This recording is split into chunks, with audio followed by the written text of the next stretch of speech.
যেই কাগজে চুক্তিনামা করা হলো ওই চুক্তিনামার কাগজটি বাইতুল্লাহ দেয়ালের উপরে লটকানো হলো। আর বলা হলো আজকে থেকে এই তিনটা গোত্রকে বয়কট করা হলো, আটক দেওয়া হলো। এই তিনটা গোত্রের সাথে কোন রকমের সম্পর্ক থাকবে না। তাদেরকে শিয়াবে আবু তালিবের পাহাড়ি অঞ্চলে আবু তালিব সহ সকলেই সেখানে মানবেতর জীবনযাপন করা শুরু করলো।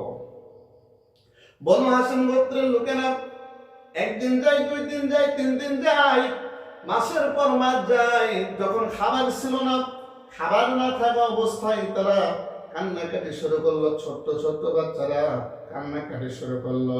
বনু হাশিমের স্ত্রী যারা মহিলা ছিল, মহিলারাও কান্নাকাটি শুরু করলো। পুরুষ যারা ছিল তারাও কান্নাকাটি শুরু করলো। কোনো খাবার নাই, কোনো দাবার নাই। তারা খাবারের অভাবে, অর্থ সম্পদের অভাবে, খাবারের অভাবে, পানির অভাবে তারা চিৎকার করতেছিল। মুসলমান বন্ধুরা আমার বুঝে থাকলে বলুন তো, এই গোত্রের মধ্যে যাদেরকে বয়কট করা ছিল, এই বয়কটের মধ্যে আবু তালিব ছিল কি ছিল না? একদিন নয়, 2 দিন নয়, 3 নয়, 3টি বছর তাকে কারারুদ্ধ অবস্থায় রাখা হলো। একটাই উদ্দেশ্য ছিল মুহাম্মাদের উপরে, মুহাম্মাদের ধর্ম পালন করার কারণে তাদেরকে 3টি বছর কারারুদ্ধ অবস্থায় রাখা হলো শিয়াবে আবু তালিবের পাহাড়ি অঞ্চলে। 3টি অবস্থায় 3টি বছর থাকার পরে তাদের শরীরটা শুকায় গেল। খাবারের অভাব, পানির অভাব। ওই জায়গা থেকে মুহাম্মদ এমন তাফসীরকারগণ লিখেছেন যে ওই জায়গায় যারা ছিল, যারা আটক অবস্থায় ছিল, তারা শেষ পর্যন্ত খাবারের অভাবে গাছের পাতাগুলো চিবায়া চিবায়া খাইতো। ওরা যখন পায়খানা করতো রে, পায়খানার পিছনের রাস্তা দিয়ে বরকিল্লাদের মতো তাদের পায়খানা হয়ে গেছে। জোরে বলেন আল্লাহু আকবার। এইদিকে শিহাবে আবু তালিবের 3 বছর থাকার পরে হযরত জিবরিল আমিন আল্লাহর নবীর কাছে এসে বললেন, ইয়া রাসূলুল্লাহ, ইয়া হাবিবাল্লাহ, আপনি যদি এই মুহূর্তে দেখেন, আপনার কাছে একটা সুসংবাদ নিয়ে আসছে।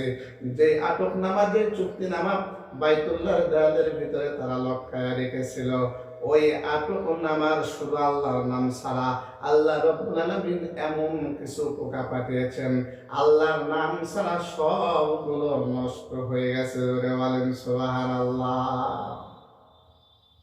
আল্লাহ রাসূল পরামর্শ করল আবু তালিবের সঙ্গে, চাচা,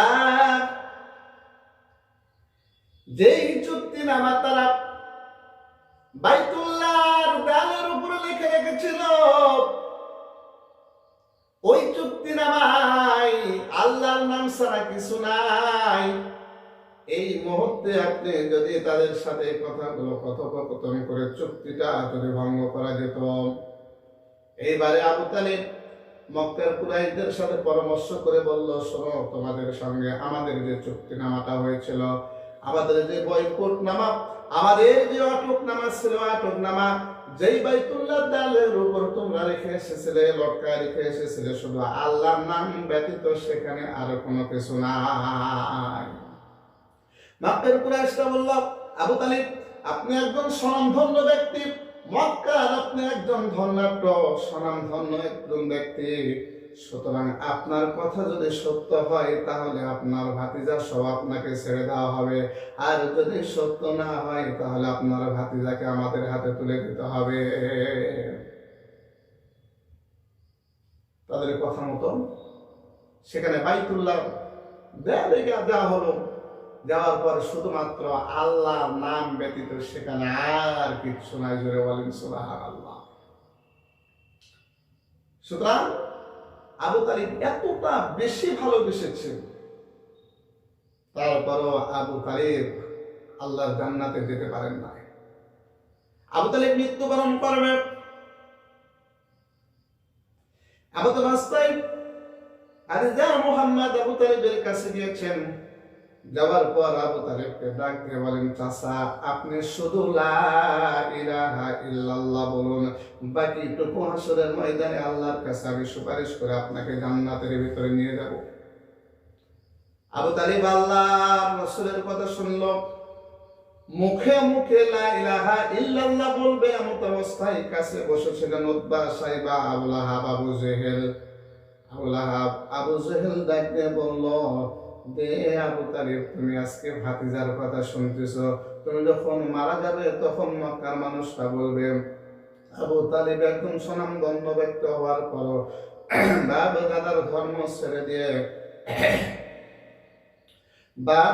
ধর্ম ছেড়ে দিয়ে মোহাম্মদের ধর্ম পালন করেছে, এরকম ভেতর কাপুরুষ মানুষ মক্কার জমিনে আর কেউ নাই।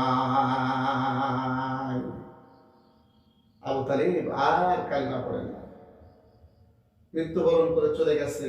আল্লাহ তাআলা তাকে জান্নাতে পাঠান নাই, তাকে জাহান্নামে পাঠিয়েছে। সম্মানিত উপস্থিতি, এই জন্য রসুলকে ভালোবাসতে হবে মন থেকে, অন্তর থেকে, কলিজা দিয়ে ভালোবাসতে হবে।